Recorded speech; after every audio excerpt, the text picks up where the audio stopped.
Bab 2206 Shou Gongsa. Mampu mencapai posisi panglima tertinggi, Yan Feng secara alami bukanlah orang yang tidak punya otak. Sebaliknya, dia jauh lebih pintar dari yang lain dan tahu bagaimana mengamati apa yang terjadi. Dia tahu bahwa putri mahkota yang baru sangat menghargai dokter kecil di depannya. Yan Feng memberi hormat, "Dokter. Ye, maafkan saya baru saja ceroboh. Mohon maafkan saya." Petik 2. Tidak apa-apa. Mereka yang tidak tahu tidak bisa disalahkan. Yan Feng merasa lega. Untungnya, orang ini lebih toleran, jika tidak maka akan sangat sulit bagi putri mahkota. Dokter Ye, saya sangat tersinggung kali ini. Jika Anda memiliki instruksi, saya akan melakukan yang terbaik. Ye Bufan tersenyum sedikit, "Oh, ada yang harus saya lakukan, dan saya ingin meminta bantuan Jenderal Yan." Yan Feng tersenyum tipis. Terkejut, awalnya dia ingin bersikap sopan, tapi sebenarnya dia mengatakannya pada Lin Sisi. Tapi saya tidak menyangka orang ini akan menganggapnya serius dan mengajukan permintaan secara langsung. Bagaimana jika orang ini mengajukan permintaan yang tidak masuk akal?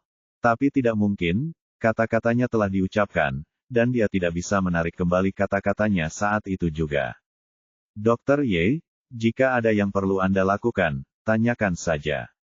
Ye Bufan berkata, "Jenderal Yan, Anda juga tahu bahwa tidak mudah bagi kami untuk membuka klinik medis kecil.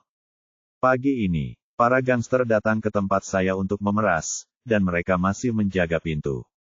Jika Jenderal Yan mau, dia dapat membantu saya membersihkannya. Jadi begitu, saya mendengar bahwa itu hanya pelajaran kepada beberapa gangster, dan tidak ada kesulitan," kata Yan Feng. Kalau tidak, dia benar-benar takut Ye Bufan akan memintanya mencari masalah dengan pengurus rumah tangga, dan kemudian dia akan mendapat masalah. Dengan kekuatan pengawal kekaisaran mereka, tidak mudah untuk memberi pelajaran pada beberapa bajingan. "Saudaraku, ikuti aku." Yan Feng menyapa Lin Sisi, dan kemudian bergegas keluar dari rumah sakit bersama para pengawalnya. Di luar rumah sakit, keluarga Li dan putranya, serta pejabat 6 pintu dan bajingan, semuanya menunggu dengan penuh semangat. Dia melihat ke pintu pusat medis dengan penuh semangat, berharap Ye Bufan akan ditangkap dan diikat. Keluar. Melihat pintu terbuka dan sekelompok penjaga bergegas keluar, Li Yane tiba-tiba terlihat bersemangat. Li Jian juga tersenyum, tapi kemudian dia menyadari ada sesuatu yang tidak beres. Apa yang terjadi? Pria bernama Ye belum ditangkap. Li Yane juga menemukan masalahnya. Dia memikirkannya dan berkata, "Ayah, apakah menurutmu anak itu akan langsung dibunuh oleh Jenderal Yan?" Dia mengangguk, "Itu juga mungkin. Siapa pengawal istana? Mereka membunuh beberapa orang secara acak, dan tidak ada dari kita di 6 gerbang yang berani bertanya." Saat ini, Niu Er di sebelahnya berkata, Tuan, ada yang tidak beres. "Mengapa penjaga istana ini mendatangi kita?" Li Yane melambaikan tangannya, jangan panik, seharusnya begitu melewati kita, tidak masalah besar." Niu Er mengangguk dan tidak terlalu memikirkannya, lagi pula, pengawal istana telah melewati mereka sebelumnya. Tetapi pada saat ini, teriakan menyedihkan datang, dan gangster di depan dijatuhkan ke tanah oleh Yan Feng dengan pukulan tongkat militernya, darah mengalir dari kepalanya. Kemudian para penjaga di belakangnya bergegas maju seperti serigala dan harimau, dan menghancurkan para bajingan di depan mereka. Para pejabat pemerintah di 6 gerbang mengenakan seragam resmi dan nyaris tidak dapat melarikan diri, tetapi mereka semua dengan kasar disingkirkan. Li Yane berdiri di sana. Sebelum dia dapat memulihkan apa yang sedang terjadi, tongkat di tangan kedua penjaga istana jatuh ke kepalanya. Tongkat itu dipukul dengan kekuatan yang besar, dan Li Yane menjerit menyedihkan sebelum terlempar ke tanah, berguling-guling dengan kepala di pelukannya. Kedua prajurit terlarang itu tidak berniat berhenti, dan tongkat di tangan mereka terus berjatuhan seperti tetesan air hujan, memukulinya hingga ia menangis memanggil ayahnya dan merangkak ke lantai. Li Yane benar-benar tercengang, dipenuhi dengan keluhan dan keraguan. Alasan mengapa dia tidak pergi adalah karena dia ingin menunggu di sini untuk menyaksikan penjaga istana menangani Ye Bufan. Ternyata itu hal yang baik. Klinik medisnya tidak berjalan dengan baik, tetapi tentara kekaisaran merawat orang-orang seperti mereka. Li Jian juga tercengang. Dia tidak mengharapkan hasil ini. Dia segera berlari ke arah Yan Feng dan berkata, "Jenderal Yan, Li Jian ada 6 pintu di bawah. Bisakah Anda memberi saya sedikit wajah?" Dia awalnya ingin memohon kepada putranya, tetapi sebelum dia bisa menyelesaikan kata-katanya, kaki besar Yan Feng muncul di depannya dan menendangnya ke tanah. "Keluar dari sini, kamu hanya seorang penangkap kecil. Kualifikasi apa yang kamu miliki untuk menyelamatkan mukaku?" Yan Feng adalah komandan pengawal istana di kota kekaisaran, bagaimana dia bisa menganggap serius penangkap 6 pintu? "Aku baru saja menahan banyak amarah pada putri mahkota, dan sekarang aku melampiaskan semuanya pada Li Jian." Melihat anak buahnya hampir dipukuli, dia berteriak keras, "Sudah kubilang, keluar dari sini. Siapapun yang berani mengganggu pusat kesehatan ini lagi akan dibunuh tanpa ampun." Tidak tahan lagi. Setelah begitu peduli, dia langsung merasa seperti diampuni dan melarikan diri bersama anak buahnya berguling dan merangkak pergi. Kasihan orang-orang ini, mereka awalnya ingin melihat lelucon tentang sekolah kedokteran kuno, tetapi akhirnya mereka sendiri yang menjadi leluconnya. Yan Feng tidak tinggal lebih lama lagi dan bergegas kembali ke kota kekaisaran bersama anak buahnya. Lin Sisi mengucapkan selamat tinggal pada Ye Bufan, dan meninggalkan pusat medis bersama Nenek Feng dan yang lainnya. Kelompok mereka bergerak sangat cepat dan kembali ke rumah Perdana Menteri dalam waktu singkat dan sampai ke kamar wanita tertua. "Katakan padaku apa yang ingin kamu katakan." Lin Sisi kembali menatap Nenek Feng dengan ekspresi tegas di wajahnya. "Nona, jika itu masalahnya, maka saya akan memberi tahu Anda." Nenek Feng berkata, "Nona, menurut saya Anda tidak boleh sendirian di ruangan yang sama dengan dokter Ye hari ini. Jika Yang Mulia mengetahuinya, saya menang, tidak bisa menjelaskannya." Dia begitu tertekan oleh Zhong Limei sehingga kesadaran spiritualnya tidak dapat mendeteksi situasi di dalam ruangan. Apa yang terjadi selanjutnya selalu menjadi duri di hatinya. "Apa maksudmu? Apakah kamu curiga aku bersalah atas suatu perbuatan jahat?" Ekspresi Lin Sisi tiba-tiba berubah. "Karena kamu meragukanku, lakukan saja pemeriksaan fisik." "Aku tidak berani, wanita tua." Nenek Feng mengatakan ini, tetapi matanya beralih dari pasir istana untuk memastikan pasir itu masih utuh, dan kemudian dia merasa lega.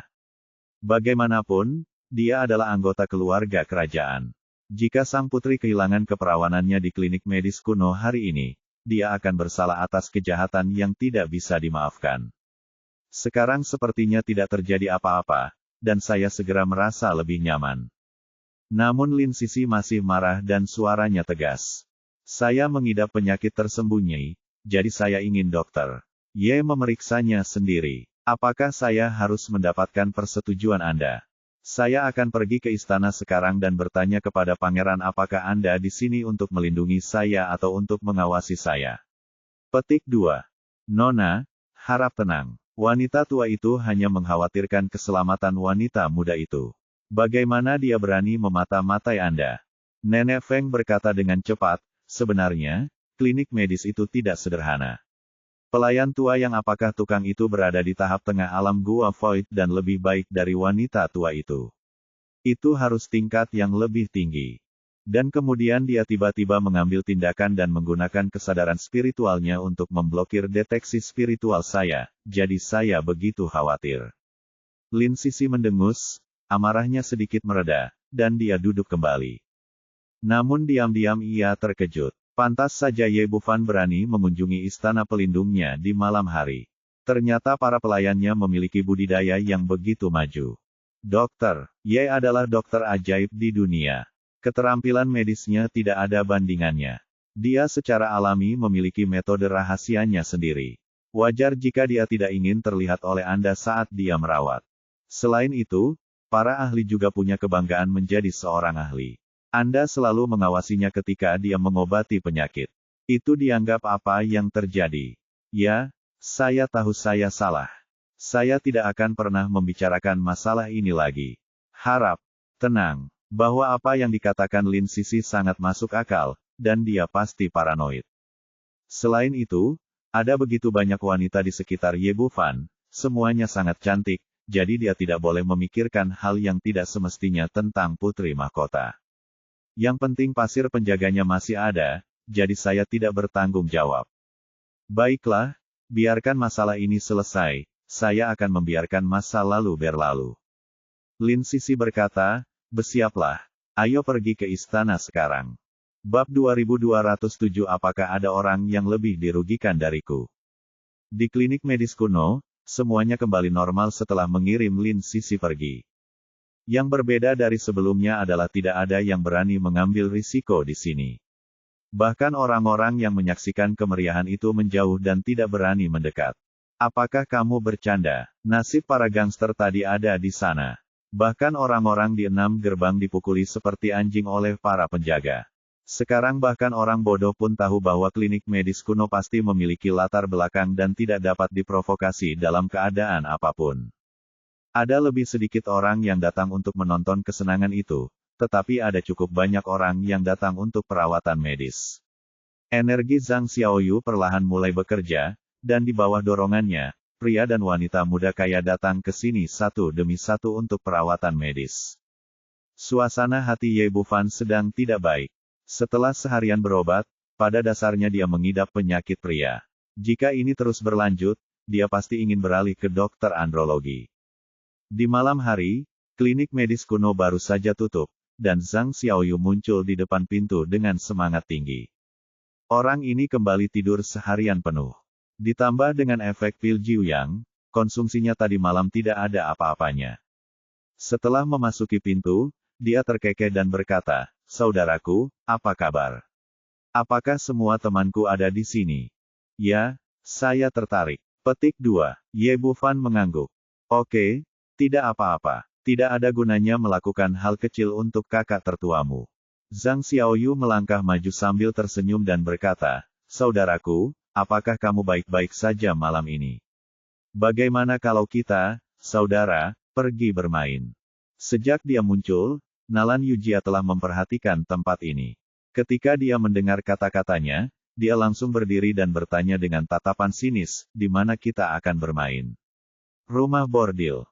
Petik 2. Zhang Xiaoyu terkejut. Sebelum dia bisa menjelaskan, sebuah tangan putih kecil muncul di depannya dan menamparnya ke tanah. Aku mendongak dan melihat bahwa Xiao Qing lah yang mengambil tindakan. Orang ini adalah seseorang yang bahkan menundukkan kepalanya kepada pengurus rumah tangga. Zhang Xiaoyu berkata dengan wajah pahit, "Bibi, aku tidak main-main denganmu, mengapa kamu memukulku?" Ye Bufan juga bertanya dengan heran, "Ya, Xiao Xing, mengapa kamu memukulnya?" Saudari Nalan berkata, "Aku akan menghajar siapapun yang berani menyebut-nyebut rumah bordil." Zhang Xiaoyu hampir merasa ingin menangis. Apalagi betapa anehnya aturan ini, kuncinya adalah dia tidak mengatakan apa-apa. Kata, bordil, tidak pernah disebutkan, lalu mengapa dia dipukuli? Apakah ada orang yang lebih dirugikan daripada saya? Doe juga tidak bisa. Ye Bufan juga terdiam beberapa saat. Nalan Yujialah yang menyebut rumah bordil itu. Xiao Xing bertanya dengan ekspresi imut di wajahnya, apakah aku salah memukul? Kamu tidak salah memukul, kamu memukulnya dengan miring. Ye Bufan melambaikan tangannya, kamu harus bermain. Petik 2 titik. Petik 2 tanda seru petik 2. Xiao Xing setuju, memegang konsol game dan duduk di sebelahnya untuk bermain. Nalan Yujia berkata dengan marah, inilah yang akan terjadi padamu jika kamu pergi ke rumah bordil. Zhang Xiaoyu bangkit dari tanah, dengan ekspresi sedih di wajahnya, Nona Nalan, kapan aku bilang aku akan pergi? Pada titik ini, dia dengan cepat berhenti berbicara, karena takut memicu mode hands-on Xiao Xing lagi. Nalan Yujia berkata bahwa dia akan menyalahkan dirinya sendiri, jadi jika dia mengatakannya sendiri, konsekuensinya akan serius.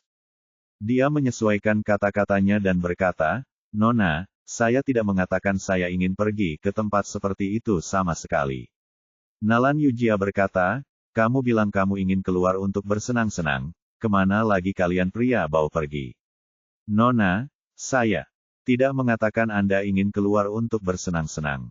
Untuk membuktikan bahwa dia tidak bersalah, Zhang Xiaoyu mengeluarkan sebuah plakat giok seukuran telapak tangan. Lihat, ini adalah medali giok tertinggi yang dikeluarkan oleh Paviliun Jubao. Barang yang akan dilelang malam ini dengan jelas terekam di dalamnya.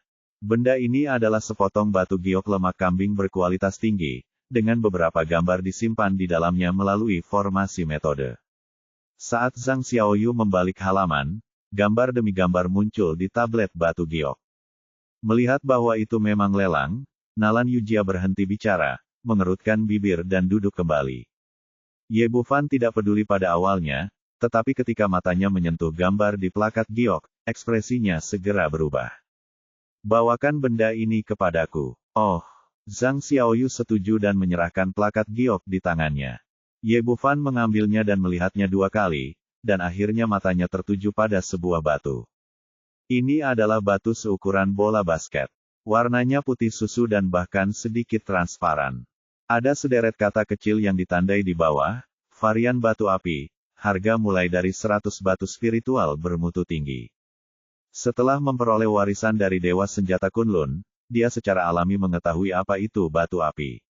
Benda ini adalah bahan yang sangat bagus untuk menyempurnakan senjata sihir atribut api.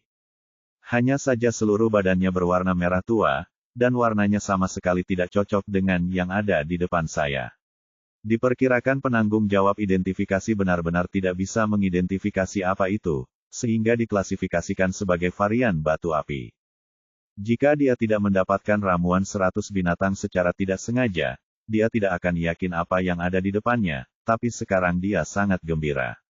Ini bukanlah batu api mutan, melainkan batu penghisap naga yang langka selama ribuan tahun.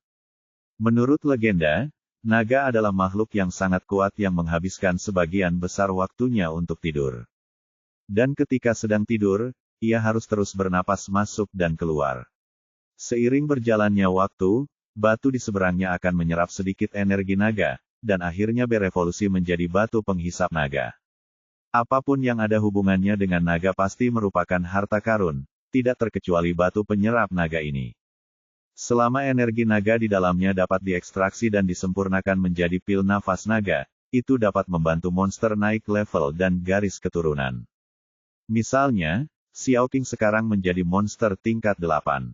Mungkin diperlukan ribuan atau bahkan lebih dari 10.000 tahun baginya untuk maju. Namun jika dimurnikan menjadi Dragon Breath Pill, maka realem hanya akan memakan waktu beberapa menit. Hanya saja batu penghisap naga ini sangatlah langka. Tidak berlebihan jika disebut sebagai pertemuan langka dalam 1000 tahun. Apalagi, sangat sedikit orang yang mengetahui hal ini, dan kalaupun mereka menemukannya, mereka tidak akan mengetahuinya. Dia tidak menyangka akan menemukan harta karun seperti itu secara tidak sengaja, bagaimana mungkin dia tidak bahagia di dalam hatinya. Namun, dia juga mengetahui pentingnya batu penyerap naga. Begitu berita itu menyebar, saya khawatir hal itu akan segera menimbulkan masalah yang tak terhitung jumlahnya. Karena itu, meskipun hatinya sangat bahagia, wajahnya tetap tenang. Dia dengan santai memeriksa barang-barang yang tersisa dan mengembalikan token giok itu kepada Zhang Xiaoyu. Saudaraku, apa kabar? Apakah kamu tertarik untuk melihatnya? Tidak, tidak ada yang aku suka. Ye Bufan melambaikan tangannya dan menolak. Dia pasti akan pergi ke pelelangan ini, tapi dia tidak bisa pergi dengan Zhang Xiaoyu. Jika tidak, itu akan menimbulkan masalah yang tidak perlu bagi pihak lain, dan tidak ada yang tahu bahwa dia mengambil batu hisap naga. Kalau tidak, jika seseorang mengenali harta karun ini di masa depan, mereka akan datang dan menimbulkan masalah bagi saya. Oh, Zhang Xiaoyu sedikit kecewa, tapi pada akhirnya dia tidak berani berkata apa-apa lagi.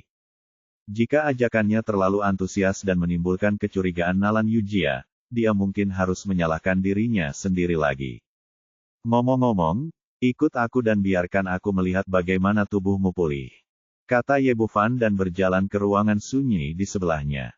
Ketika dia mendengar bahwa dia akan menjalani pemeriksaan fisik, Zhang Xiaoyu tentu saja tidak akan menolak dan mengikutinya. Bab 2208, Jangan bersama penderita gagal ginjal. Memasuki ruangan, Ye Bufan meminta Zhang Xiaoyu duduk bersila, lalu mengulurkan tangannya untuk menekan titik baihuinya. Dia tidak terlalu ingin memeriksa tubuh pihak lain, tetapi ingin mendapatkan informasi tentang pelelangan melalui pencarian jiwa. Awalnya, jika dia ingin bertanya, pihak lain pasti akan mengatakan yang sebenarnya, tapi itu akan meninggalkan lubang. Di masa depan, jika Anda mendapatkan batu hisap naga, kemungkinan besar seseorang akan menemukan Anda melaluinya, dan itu juga akan menimbulkan masalah bagi pihak lain. Sebaliknya, menggunakan pencarian jiwa untuk memperoleh informasi secara diam-diam adalah cara terbaik. Menggunakan teknik pencarian jiwa sebelum tahap pemurnian void akan menyebabkan kerusakan parah pada otak subjek, dan dapat dengan mudah menyebabkan demensia atau kematian langsung. Tapi sekarang berbeda. Kekuatan mentalnya telah meningkat beberapa kali lipat dan sudah sebanding dengan puncak alam Dongsu. Menggunakan teknik pencarian jiwa sudah bisa dikendalikan dengan sempurna. Bukan saja lawannya tidak akan terluka, dia bahkan tidak akan menyadarinya. Segera dia membaca ingatan Zhang Xiaoyu dan memperoleh informasi yang relevan tentang pelelangan tersebut, termasuk lokasinya. Ternyata ini adalah lelang tingkat tertinggi yang diadakan oleh Paviliun Jubao Kekaisaran Dasun. Hanya tamu tingkat tinggi yang memegang kartu giok tertinggi yang dapat berpartisipasi. Oke, tidak apa-apa. Ye Bufan mengambil kembali tangan kanannya. Sekarang dia memahami situasi pelelangan, dia tahu apa yang harus dilakukan. Rubah tua yang bertanggung jawab atas Cheng Fang pergi ke pengawal kota kerajaan untuk menipunya. Sudah waktunya untuk mendapatkan kembali utangnya. Saudaraku, apakah kesehatanku baik-baik saja? Zhang Xiaoyu bertanya dengan gugup. Ye, Bufan melambaikan tangannya, tidak apa-apa. Semuanya baik-baik saja, tetapi kamu tidak boleh terlalu memanjakan dan tidak terkendali. Zhang Xiaoyu mengangguk dengan tergesa-gesa. Aku tahu, saudaraku, aku pasti akan mengendalikannya di masa depan. Tidak akan mengikuti pelelangan ya, maka dia tidak tertarik lagi. Dia berbalik dan meninggalkan klinik medis kuno, pergi ke Yihongyuan untuk mencari teman-temannya. Pada malam hari, Ye Bufan kembali ke kamarnya, berganti pakaian malam, dan diam-diam meninggalkan klinik medis kuno tanpa memberi tahu siapapun. Pengurus rumah tangga, Guan Qirui, sedang duduk di kamarnya, dan Guan Yukai berdiri di sampingnya dengan gemetar. Bagaimana kabar dari pusat medis? Apakah Anda sudah mengetahui semuanya? Tuan, Anda telah mengetahui segalanya. Guan Yukai menceritakan kisah dari awal hingga akhir tentang apa yang dia ketahui, dan akhirnya berkata, orang-orang itu di Lianei, bukan saja dia tidak bisa masuk ke klinik medis kuno, tapi dia juga dihukum berat oleh pengawal kerajaan kota kekaisaran. Brengsek, kamu sangat marah padaku. Guan Qirui sangat marah ketika dia mendengar bahwa rencananya tidak hanya gagal memenangkan pihak lain, tetapi juga meningkatkan kekuatannya. Dia mengambil botol anggur di depannya dan melemparkannya, itu ke tanah. Guan Yukai menghiburnya, Tuan, jangan marah. Anak itu cepat atau lambat akan mendapatkan balasannya. TMED, saya tidak bisa menelan ini. Guan Qirui berdiri dan berkata, ayo, ikuti saya ke halaman Yihong. Aku perlu mencari beberapa wanita untuk meredakan amarahku. Di luar ruangan, bibir Ye Bufan menyeringai. Ternyata gangster kecil ini semuanya ditemukan oleh pria ini. Dia datang ke tempat yang tepat. Memberi pelajaran kepada orang seperti itu saja tidak cukup. Memikirkan hal ini, dia menjentikkan jarinya, dan embusan angin kencang diam-diam masuk ke dalam ruangan. Guan Qirui menunjukkan ekspresi kesakitan, sial, kenapa kamu tiba-tiba sakit perut? Tunggu aku ke toilet dulu. Baru saja masuk. Di jamban, saya merasa penglihatan saya menjadi gelap dan saya pingsan.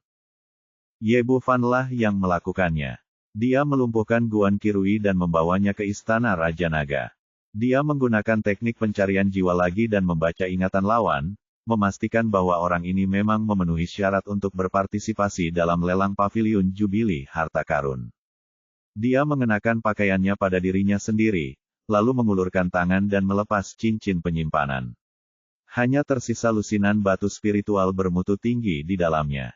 Tampaknya pengurus rumah tangga itu benar-benar diperas olehnya, dan dia sudah kelelahan karena mengeluarkan 200.000 batu spiritual bermutu tinggi. Dengan pemikiran di benaknya, sebuah tablet batu giok tertinggi muncul di telapak tangannya, persis seperti milik Zhang Xiaoyu.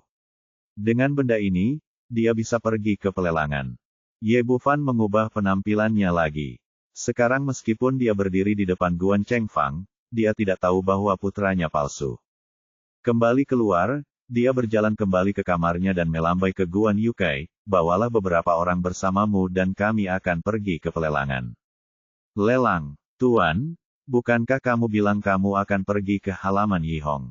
Saya berubah pikiran. Apakah Anda masih perlu khawatir dengan apa yang saya lakukan? Ye Bufan berkata dengan mulut besar dan memukulnya. Dia tidak akan sopan kepada penasihat militer berkepala anjing yang begitu agresif. Ya, Tuan muda. Guan Yukai ditampar mulutnya, tapi dia tidak berani mengungkapkan ketidakpuasan apapun, malah dia memasang ekspresi menyanjung. Kemudian dia memanggil 3 atau 4 pecundang lagi, dan kelompok itu keluar dan bergegas menuju Paviliun Jubao. Paviliun Jubao adalah institusi komersial terbesar di seluruh benua Kunlun. Dikatakan kaya dan berkuasa. Seluruh bangunan juga merupakan kehadiran yang paling mencolok ketika melihat kota Kekaisaran Dasun. Lelangnya tidak berskala besar, hanya 50 atau 60 orang yang menghadiri pelelangan, tetapi standarnya sangat tinggi. Mereka yang memenuhi syarat untuk datang ke sini adalah orang kaya atau bangsawan, baik pejabat tinggi atau pedagang kaya. Ye Bufan telah membaca kenangan Zhang Xiaoyu dan Guan Qirui, dan dia sangat akrab dengan tempat ini. Setelah menunjukkan kartu gioknya, dia masuk dengan angkuh. Ketika kami tiba di aula pelelangan, hanya 1 pelayan yang diizinkan masuk. Guan Yukai mengikutinya, dan pecundang lainnya tetap berada di luar. Begitu kedua orang itu memasuki toko, seorang pemuda berusia 20-an berdiri di dalam toko. Dia cukup tampan, mengenakan 1 set pakaian putih, dan melambai ke Guan Qirui. Tuan Guan, datang dan duduk di sini. Nada suara pemuda itu sangat familiar. Dia adalah Gong Yuming, tuan muda tertua dari keluarga Gong. Keluarga Gong dan pengurus rumah tangga adalah teman keluarga, dan kedua keluarga tersebut biasanya memiliki hubungan yang sangat dekat. Belum lagi, kali ini pengurus meminjam 100.000 batu spiritual bermutu tinggi, 50.000 diantaranya berasal dari keluarga Gong, yang menunjukkan hubungan baik antara kedua keluarga. Gong Yuming biasanya adalah orang yang sangat bernafsu, dan tubuhnya sudah terkuras karena minuman keras dan seks di usia muda. Karena itu, saya menyambutnya dengan hangat ketika saya melihatnya datang. Senyuman tak kasat mata muncul di sudut bibir Ye Bufan. Dia bukanlah Guan Qirui yang asli. Tujuan kedatangannya kali ini adalah untuk menarik kebencian terhadap kepala pelayan, jadi tentu saja dia tidak akan memberinya pandangan yang baik. Tidak perlu. Dia melambaikan tangannya dengan jijik, lalu berbalik dan duduk di kursi di sisi lain. Gong Yuming tertegun. Dia tidak menyangka pihak lain akan memperlakukannya dengan sikap seperti itu. Ini jelas tidak normal. Dia berjalan dengan penuh keraguan. Tuan Guan, apakah ada yang salah denganmu? Apakah ada yang salah denganmu? Apa yang bisa terjadi padaku? Saya tidak bisa akur. Orang dengan defisiensi ginjal berkumpul. Jika tidak, apa yang harus saya lakukan jika hal itu memengaruhi saya? Bab 2209, berputar-putar untuk menarik kebencian. Percakapan antara kedua orang itu telah menarik perhatian orang lain. Saat Ye Bufan mengatakan ini, semua orang pada awalnya tercengang, lalu tertawa terbahak-bahak. Gagal ginjal Gong Yuming merupakan rahasia umum, terutama fakta bahwa ia memiliki seorang selir yang melarikan diri bersama budaknya, yang menjadi lelucon besar di kalangan. Tentu saja, semua orang biasanya membicarakannya di belakang mereka, tetapi tidak ada yang membicarakannya secara langsung. Kini Ye Bufan langsung mengungkit gagal ginjal untuk membicarakannya. Bukankah ini tamparan di wajah Gong Yuming di depan umum? Yang terpenting semua orang di lingkaran tahu kalau kedua orang itu punya chemistry yang sama, jadi kenapa mereka tiba-tiba berbalik melawan satu sama lain?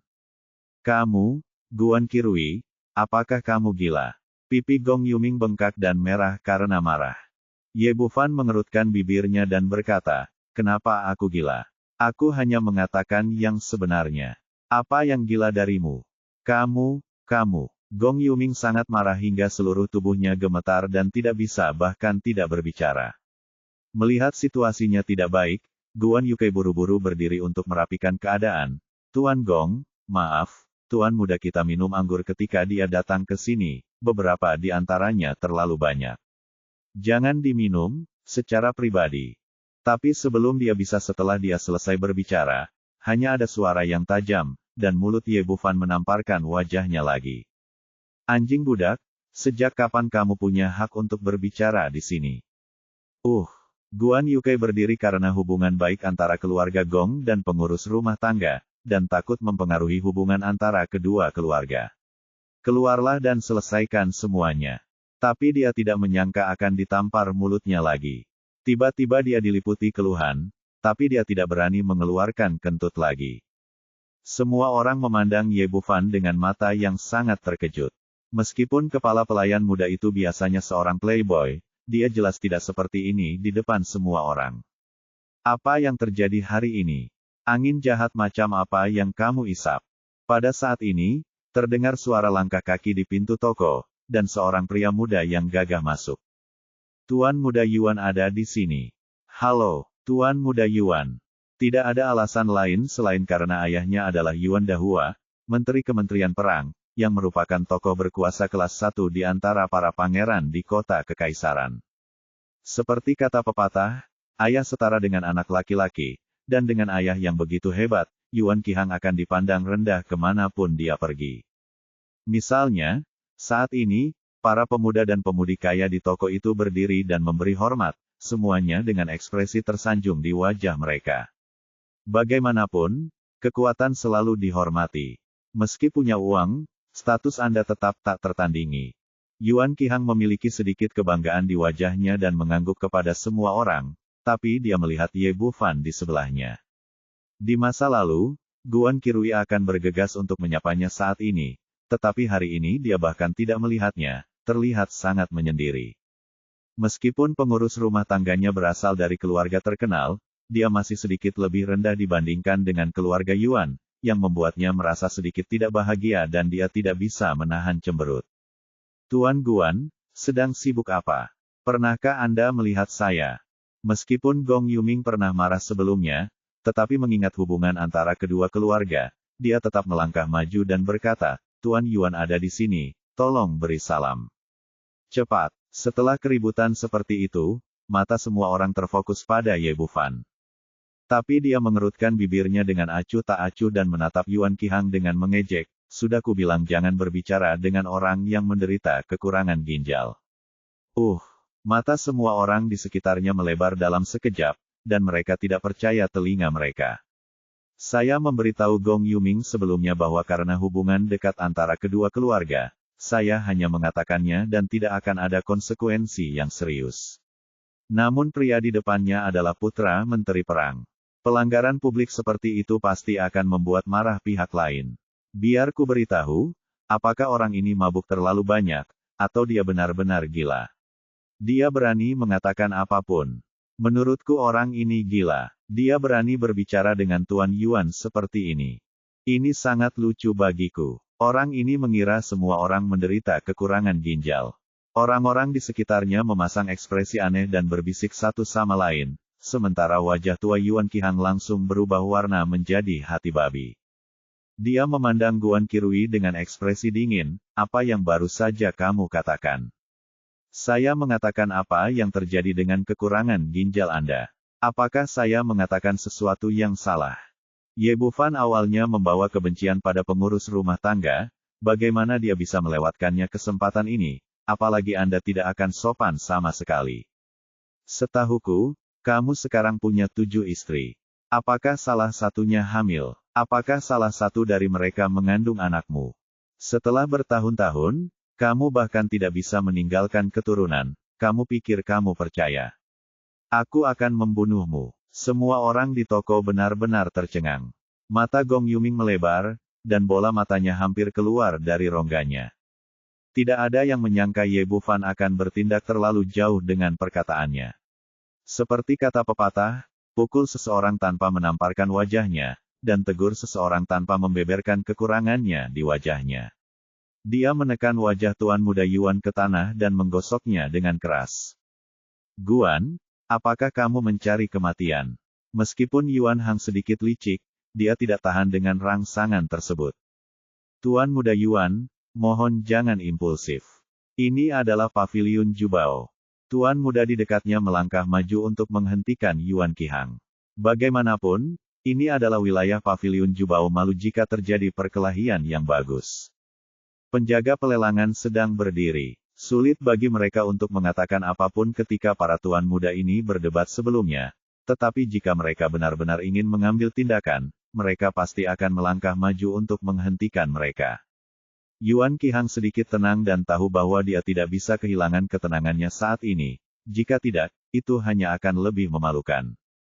Dia menarik napas dalam-dalam untuk menekan amarah di hatinya, dan menatap Ye Bufan dengan dingin. Guan, aku sudah menuliskan apa yang terjadi hari ini.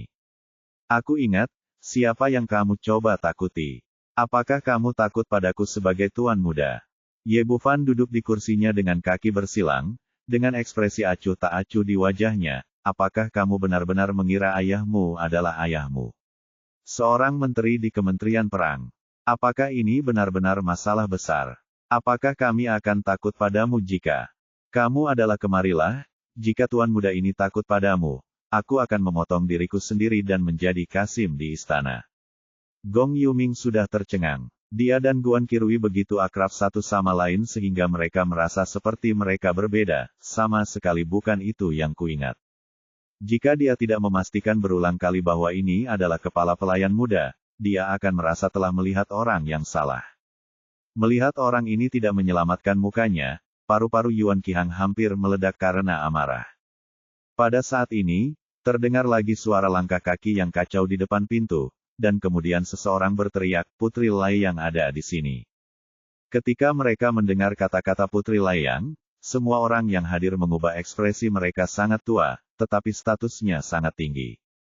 Ayahnya, Raja Laiyang, telah mendapatkan kepercayaan dari Kaisar saat ini. Dia memegang kekuatan militer generalisimo tentara dan kuda berharga.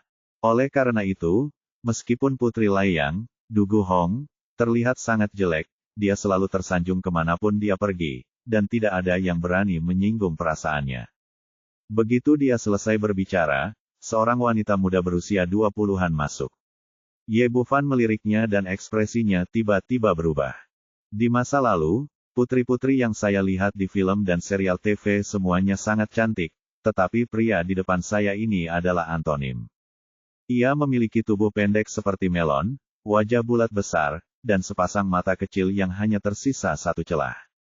Secara umum, orang gemuk memiliki kulit yang bagus, tetapi wajah orang ini memiliki lubang besar di dalam lubang kecil, semuanya dalam rangkaian lubang.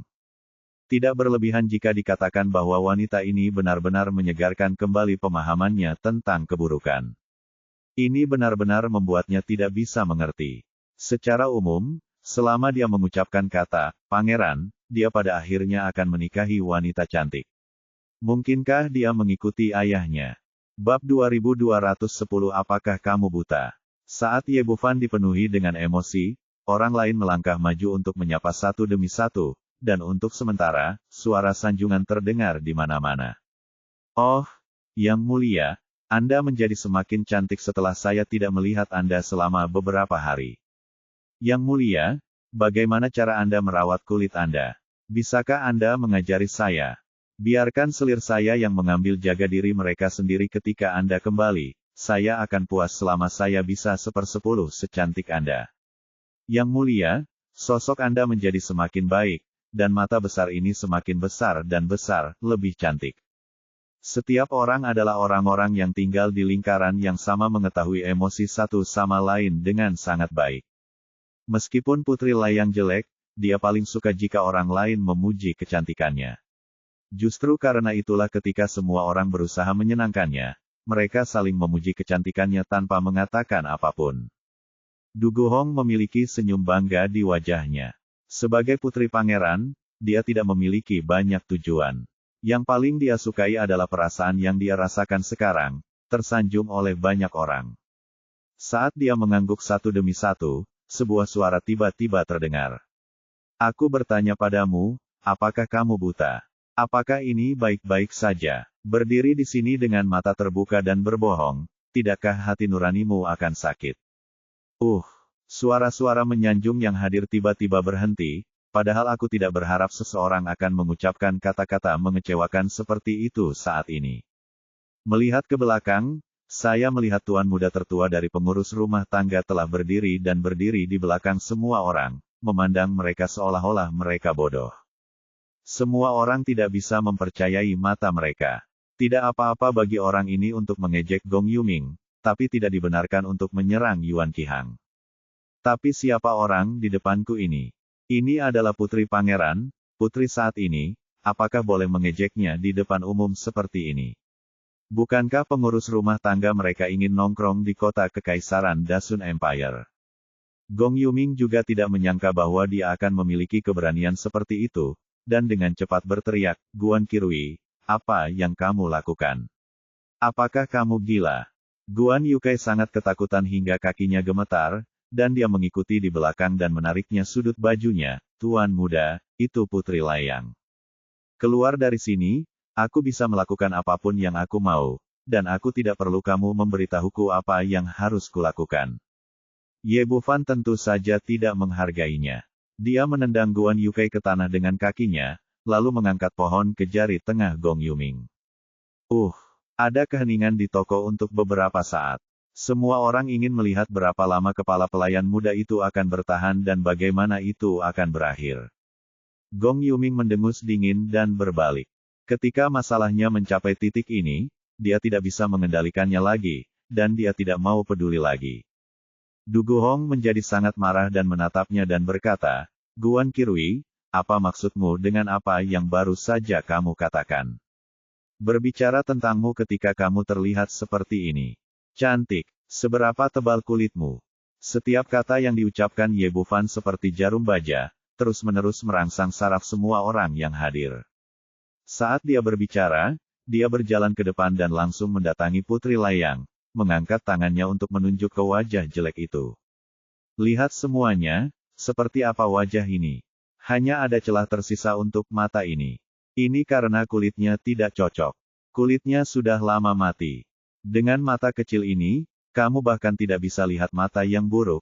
Kamu sebenarnya mengatakan bahwa kamu sangat pintar dan tersanjung. Tidakkah kamu ingin menunjukkan wajahmu? Aku akan membunuhmu. Semua orang yang hadir langsung bingung. Apa yang dikatakan orang ini terlalu merusak. Apa artinya mati jika kulit tidak cocok? Apa artinya tidak bisa melihat jika penglihatan buruk? Apa artinya kehilangan muka? Selama bertahun-tahun hidup mereka, ini adalah pertama kalinya mereka mendengar kata-kata kasar seperti itu. Hal ini terutama berlaku pada Du Guhong. Dulu dia mengandalkan kekuatan ayahnya dan selalu menyanjungnya kemanapun dia pergi. Kamu. Dia sangat marah hingga seluruh tubuhnya gemetar dan tidak dapat berbicara untuk beberapa saat. Ye Bufan tidak menunjukkan niat untuk menahan diri, dan berkata dengan ekspresi jijik, Oke, berhenti gemetar, kamu sangat gemuk, tidak peduli bagaimana kamu gemetar, kamu akan kehilangan semua minyak di tubuhku. Lihatlah bentuk tubuhmu, siapa mengatakan itu tanpa malu-malu tadi? Kamu memiliki pinggang yang ramping, apakah kamu pantas mendapatkannya? Katakan padaku, apakah kamu memiliki pinggang? Di mana pinggangmu? Dan kulitmu? Ada lubang besar dan lubang kecil, dan itu sangat besar sehingga lalat tidak tahan.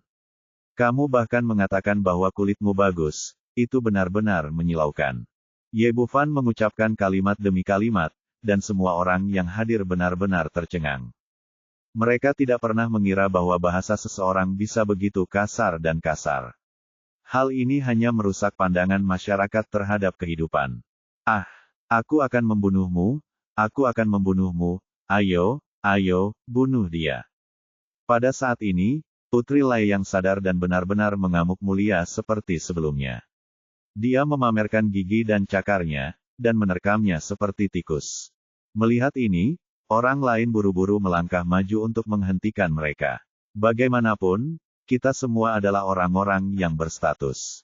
Jika kita benar-benar bertarung bersama, apa namanya? Tapi Putri Layang adalah seorang yang cerdik, dan dia tidak bisa menghentikannya sekarang. Pada saat ini, suara agung terdengar. Ini paviliun Jubao, harap diam sejenak. Begitu dia selesai berbicara, seorang pramugara parubaya dengan penampilan agung datang.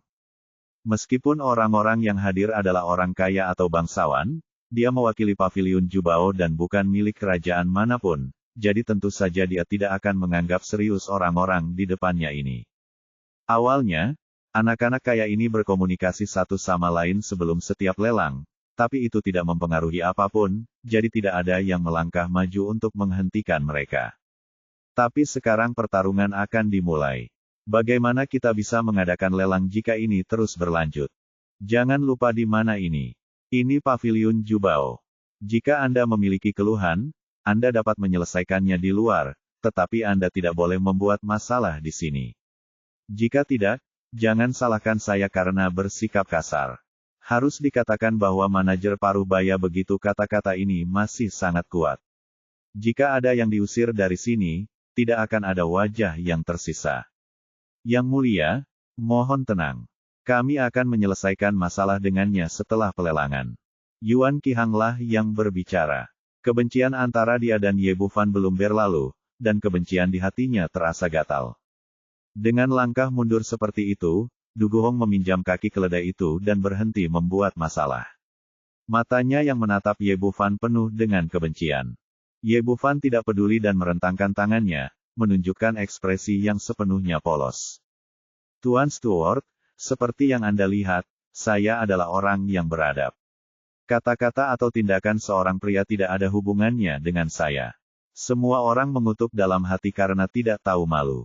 Semua konflik disebabkan oleh orang ini mengatakan itu tidak ada hubungannya dengan dia.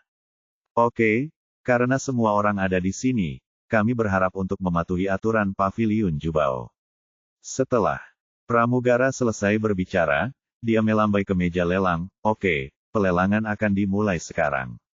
Sebelum pelelangan dimulai, butuh sedikit waktu, tetapi menurut idenya, selama pelelangan resmi dimulai, orang-orang ini akan menetap dan tidak akan terjadi apa-apa lagi. Bagaimanapun, orang-orang yang datang ke sini semuanya memiliki status khusus, dan dia tidak ingin menggunakan metode yang kuat kecuali itu benar-benar diperlukan.